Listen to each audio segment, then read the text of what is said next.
അപ്പോൾ special creatures ഉള്ള നല്ല വലിയ ഐലൻഡ്സിൻ്റെ ഒക്കെ ഒരു കഥ എഴുതുകയാണെങ്കിൽ അതിൻ്റെ അകത്ത് കൊണ്ടുവരാൻ പറ്റുന്ന ഒരു ക്യാരക്ടറാണ് ഇപ്പോൾ നിങ്ങൾ ഈ കാണുന്നത്. ഇതിനെ കണ്ടു കഴിഞ്ഞാൽ തന്നെ ഒരു പ്രീ ഹിസ്റ്റോറിക് ലുക്കും ഉണ്ട്, അതുപോലെ തന്നെ ഒരു നല്ലൊരു ആമേർഡ് ഷേപ്പുള്ള ഒരു ജീവി, നല്ല കിടിലം വില്ലൻ ലുക്കാണ് ഇതിനുള്ളത്. അപ്പോൾ കോമൺ ആയിട്ട് ഇതിനിപ്പോൾ വിളിക്കുന്നത് ട്രൈലോബൈറ്റ് ബീറ്റിൽ നിന്ന് trilobite lava, Sumatran trilobite lava എന്നൊക്കെയാണ്. ട്രൈലോബൈറ്റ്സ് എന്ന് പറഞ്ഞു കഴിഞ്ഞിട്ടുണ്ടെങ്കിൽ ഇപ്പോൾ എക്സ്റ്റിങ്ക്റ്റ് ആയി പോയി കഴിഞ്ഞാൽ ഒരു മറൈൻ ആന്ത്രപ്പോഡ്സ് ആണ്. അതായത് 520 മില്യൺ മുന്നേ മുതൽ ഒരു 250 മില്യൺ ഇയേഴ്സ് മുന്നേ വരെ ജീവിച്ചിരുന്ന ഒരു മറൈൻ ആന്ത്രപ്പോഡാണ് ഈ പറയുന്ന ട്രൈലോബൈറ്റ്സ്. അപ്പോൾ ഈ ട്രൈലോബൈറ്റ്സിൻ്റെ ഷേപ്പ് ഇതിന് ഉള്ളത് കൊണ്ടാണ്, നല്ല സാദൃശ്യം ഉള്ളത് കൊണ്ടാണ് ഇതിനെയും ട്രൈലോബൈറ്റ് ബീറ്റിൽ എന്ന് വിളിക്കുന്നത്. പക്ഷേ ഇത് ആ ട്രൈലോബൈറ്റ് ആയിട്ട് ഉള്ള എവല്യൂഷണറി യാതൊരു ബന്ധവും ഇല്ലാത്ത ഒരു ജീവിയാണിത്. എന്തോ അബദ്ധവശാൽ ഇതിനെ രണ്ടിനെയും കാണാനായിട്ട് ഏകദേശം സിമിലാരിറ്റീസൊക്കെ ഉണ്ടായിപ്പോയി. ഇതും കൊണ്ടൊക്കെ തന്നെയാണ് നേച്ചേഴ്സ് ലിവിങ് ഫോസിൽസ് എന്ന് ഇതിനെ വിശേഷിപ്പിക്കുന്നത്. അപ്പോൾ നമുക്കിപ്പോൾ തൽക്കാലത്തേക്ക് എക്സ്റ്റിങ്ക്റ്റ് ആയിപ്പോയ ജീവിയെ വിടാം. അപ്പോൾ ഈ ജീവി ആക്ച്വലി ലൈസിഡിയ ഫാമിലിയിൽപ്പെട്ട കോളിയോപെട്ര ഓർഡറിലുള്ള ഒരു ഇൻസെക്റ്റാണ്. അപ്പോൾ ഇതിൻ്റെ ഒരു സയൻറ്റിഫിക് നെയിം എന്ന് പറയുന്നത് പ്ലാറ്ററോഡിലസ് പാരഡോക്സസ് എന്നാണ്. 1925 മോബർഗ് ആണ് ഇതിന് പേരിട്ടത്. അപ്പോൾ നിങ്ങളിപ്പോൾ ഈ കാണുന്ന ഈ സ്പെഷ്യൽ വെറൈറ്റി ലുക്കുള്ള ഈ ജീവി എന്ന് പറഞ്ഞു കഴിഞ്ഞിട്ടുണ്ടെങ്കിൽ ഇതിൻ്റെ ഫീമെയിൽസ് ആണ്. മെയിൽസ് യൂഷ്വലി ഇതുപോലെയല്ല ഇരിക്കുന്നത്. മെയിൽസിന് ചിറകുകളുണ്ട്, അത് ഒരു ചെറിയ പ്രാണിയായിട്ടാണ് ഇരിക്കുന്നത്. അത് വളരെ റെയറാണ് അതിനെ കാണാനായിട്ടും, കാരണം ഇത് മെയ്റ്റിങ്ങിന് ശേഷം അത് അധികം നാൾ ജീവിക്കില്ല, പെട്ടെന്ന് തന്നെ ചത്തു. അപ്പോൾ ഇതിൻ്റെ ഒരു ലൈഫ് സൈക്കിൾ എന്ന് പറഞ്ഞു കഴിഞ്ഞിട്ടുണ്ടെങ്കിൽ ആദ്യം തന്നെ എഗ്സ് ആണിത്. ഫസ്റ്റ് എന്ന് വെച്ചാൽ ലൈഫ് സൈക്കിളിൻ്റെ ഫേസ് 1 എഗ്സ് ആണ്. അത് ഫീമെയിൽസ് ഒരു 200 എഗ്സ് വരെയും ഒരു ടൈമിൽ ഇടും എന്നാണ് പറയുന്നത്. പിന്നെയുള്ളത് ലാവൽ ഫേസ് ആണ്. അത് വർഷങ്ങളോളം ലാവൽ ഫേസിൽ തന്നെ നിൽക്കും. പിന്നെ വരുന്നത് അഡൽട്ട് മെയിൽ അല്ലെങ്കിൽ അഡൽട്ട് ഫീമെയിൽ. അപ്പോൾ അഡൽട്ട് ഫീമെയിലും ലാവയും ലുക്ക് വൈസ് നോക്കുകയാണെങ്കിൽ ഇതേമാതിരി തന്നെയാണ് ഇരിക്കുന്നത്, വലിയ വ്യത്യാസമൊന്നുമില്ല കാണാൻ. അഡൽട്ട്സ് മെയിൽസ് ആണെങ്കിൽ ചെറിയ പ്രാണി പോലെ എന്ന് വെച്ച് കഴിഞ്ഞാൽ നല്ല വിങ്ഡ് ഒരു പ്രാണി പോലെ തന്നെയാണ് അഡൽട്ട്സ് മെയിൽസ് ഉള്ളത്.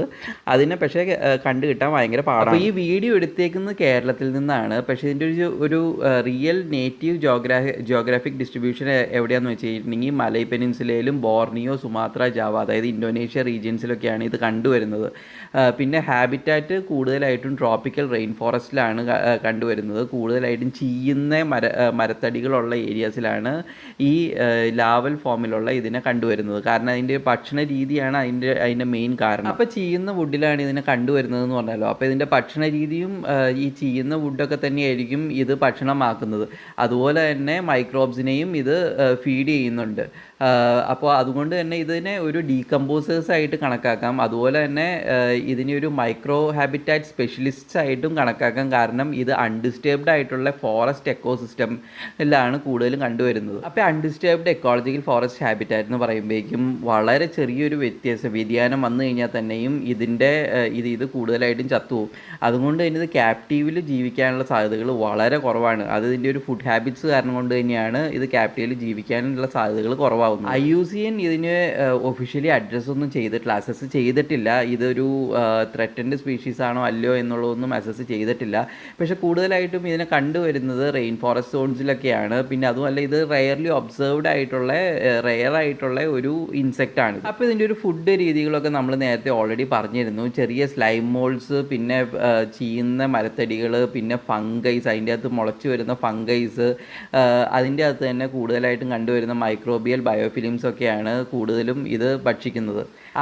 ഈ ഭക്ഷണ രീതി ഫീമെയിൽസിൻ്റെ കാര്യമാണ് ഇപ്പോൾ ഈ പറഞ്ഞത്. പിന്നെ ലാവാസിൻ്റെ കാര്യവും സെയിം തന്നെയാണ്. പക്ഷേ മെയിൽസ് കൂടുതലായിട്ടും തേനാണ് കഴിക്കുന്നത്. ഇതിൻ്റെ ഒരു ലിവിങ് കണ്ടീഷൻസ് ഇപ്പോൾ ഹൈ ഹ്യൂമിഡിറ്റിയാണ്, നല്ല മഴയാണ് ഇവിടെ. അപ്പോൾ ഹൈ ഹ്യൂമിഡിറ്റി ആയിട്ടുള്ള ഏരിയാസിലാണ് ഇത് കൂടുതലും കണ്ടുവരുന്നത്. പിന്നെ നല്ല സ്റ്റേബിൾ ടെമ്പറേച്ചേഴ്സ് വേണം. നല്ല ഡീക്കേയിങ് ഓർഗാനിക് മാറ്റർ ഉള്ള ഏരിയാസിലാണ് കൂടുതലും ഇത് കണ്ടുവരുന്നത്. പിന്നെ നല്ല അൺഡിസ്റ്റർബ്ഡ് ഫോറസ്റ്റ് ഫ്ലോസ് ആയിരിക്കണം. അതായത് ഇപ്പോൾ ഇവിടെ ഈ മരം ഇതൊരു തല പോയ പനമരമാണ്. ഇതിൻ്റെ അകത്താണ് നമ്മളിതിനെ കണ്ടുവരുന്നത്. അതിപ്പോൾ നമ്മളിപ്പോൾ വെട്ടിക്കളയാത്തത് കൊണ്ട് തന്നെ ആണ് ഇങ്ങനെയുള്ള ജീവികളെ പലതും ഇതിൻ്റെ അകത്ത് കണ്ടുവരുന്നത്. ബയോളജിക്കലി നോക്കുകയാണെങ്കിൽ ഇത് ഫാസിനേറ്റിംഗ് ആയിട്ടൊരു ബീറ്റിൽ സ്പീഷീസാണ്. അതിൻ്റെ മെയിൻ റീസൺ എന്ന് പറഞ്ഞു കഴിഞ്ഞിട്ടുണ്ടെങ്കിൽ ഇതിൻ്റെ സെക്ഷുവൽ ഡൈമോർഫിസമാണ്. അതായത് ഇതിൻ്റെ ഫീമെയിൽസിനെയും മെയിൽസിനെയും കാണാനായിട്ട് യാതൊരു ബന്ധവും ഉണ്ടാവില്ല, നല്ല വ്യത്യാസമായിരിക്കും. ഇതിൻ്റെ പ്രെഡേറ്റേഴ്സിനെ കുറിച്ചൊന്നും കൂടുതലായിട്ട് ഡോക്യുമെൻ്റ് ഒന്നും ചെയ്തിട്ടില്ല. ചിലപ്പോൾ വല്ല ചെറിയ ചെറിയ കിളികളും മാമൽസൊക്കെ ആയിരിക്കും ഇതിൻ്റെ പ്രെഡേറ്റേഴ്സായിട്ട് വരുന്നത്. ഡിഫെൻസ് മെക്കാനിസം ഡെഫിനറ്റ് ആയിട്ടും ഇതിൻ്റെ ടഫ് ആമേർഡ് എക്സോസ്കെൽട്ടൻ ഒരു ഡിഫെൻസ് മെക്കാനിസം ആയിരിക്കും. അതുപോലെ തന്നെ വളരെ സ്ലോയിലാണ് ഇത് മൂവ് ചെയ്യുന്നത്. ഇതിനെ കണ്ടു കഴിഞ്ഞാൽ തന്നെ ഒരു കരിയിലമായി ആയിരിക്കും അത് ഇരിക്കുന്നത്.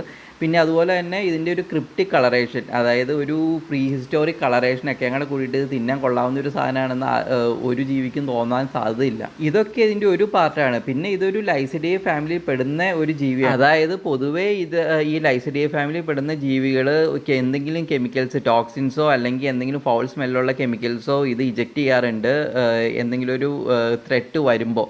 അപ്പോൾ അങ്ങനെ എന്തെങ്കിലും ഇതിൻ്റെ അകത്ത് ഉണ്ടാവാൻ സാധ്യതയുണ്ട്. ഇനി ഇതിൻ്റെ ഒരു കൾച്ചറൽ സിഗ്നിഫിക്കൻസ് പറയുകയാണെങ്കിൽ ഫോൾക്ലോറിലൊന്നും കഥകളിലൊന്നും ഇത് കൂടുതലായിട്ട് കണ്ടുവന്നിട്ടില്ല. പക്ഷേ ഇത് ഒരു സയൻറ്റിഫിക്കലി ഫാസിനേറ്റിംഗ് ഒരു അനിമലാണ്. ബേസിക്കലി ഇതിൻ്റെ ഒരു സെക്ഷൽ ഡൈമോർഫിസമൊക്കെ കാരണം തന്നെ. അത് കൂടാതെ ഇത് ഒരുപാട് ഡോക്യുമെൻ്ററീസിലും പിന്നെ വൈറൽ നേച്ചർ പോസ്റ്റിലൊക്കെ വരുന്ന ഒരു ജീവിയാണ്. കാരണം ഇതിന് അധികം കണ്ട് കിട്ടാത്ത ഒരു ഇൻസെക്റ്റാണിത്. പിന്നെ സിംബോളിക് വാല്യൂ പറയുകയാണെങ്കിൽ ഇതിനൊരു ലിവിങ് ഫോസിൽ ലൈക്ക് ഒരു ലുക്ക് ഉള്ളത് കൊണ്ട് തന്നെ ഈ സംഭവത്തിന് ഒരു പ്രത്യേകതയുണ്ട്. പിന്നെ ഞാൻ ഇരുട്ടത്ത് ഇതിൻ്റെ വീഡിയോ എടുത്തേക്കുന്നത് എന്തിനാന്ന് വെച്ച് കഴിഞ്ഞിട്ടുണ്ടെങ്കിൽ ഇത് യൂറോപ്യൻ ഗ്ലോവേമുമായിട്ട് അത്യാവശ്യം ഒരു സാദൃശ്യമുണ്ട്. അപ്പോൾ അതുപോലെ എന്തെങ്കിലും ബയോലൂമിനസെൻസ് ഇത് ഉണ്ടോ എന്നറിയാനായിട്ടാണ് ഞാൻ ഇരുട്ടത്ത് ഒന്ന് വീഡിയോ എടുത്ത് നോക്കിയത്. പക്ഷേ വളരെ ലൈറ്റായിട്ട് ഇതൊരു ബയോലൂമിനസെൻസ് വരെ തോന്നി. പക്ഷേ അത് ഇല്ല എന്നാണ്, അങ്ങനെ ഒരു സംഭവം ഇല്ല എന്നാണ് നെറ്റിൽ നിന്നൊക്കെ അറിയാൻ കഴിഞ്ഞത്. അപ്പോൾ ഈ ഒരു ലിവിങ് റെലിക്കിനെ കുറിച്ച് എടുത്തേക്കുന്ന ഈ വീഡിയോ നിങ്ങൾക്ക് ഇഷ്ടപ്പെട്ടെന്ന് കരുതുന്നു. അപ്പോൾ നിങ്ങൾക്ക് ഇതിനെക്കുറിച്ച് കൂടുതലായിട്ട് അറിയാമെങ്കിൽ നിങ്ങൾ കമൻറ്റ് ബോക്സിൽ അത് കൊടുക്കുക. പിന്നെ ഈ വീഡിയോ ഇഷ്ടപ്പെട്ടെങ്കിൽ ലൈക്ക് ചെയ്യുക, ഷെയർ ചെയ്യുക, സബ്സ്ക്രൈബ് ചെയ്യുക, പിന്നെ കമൻറ്റ് ചെയ്യുക.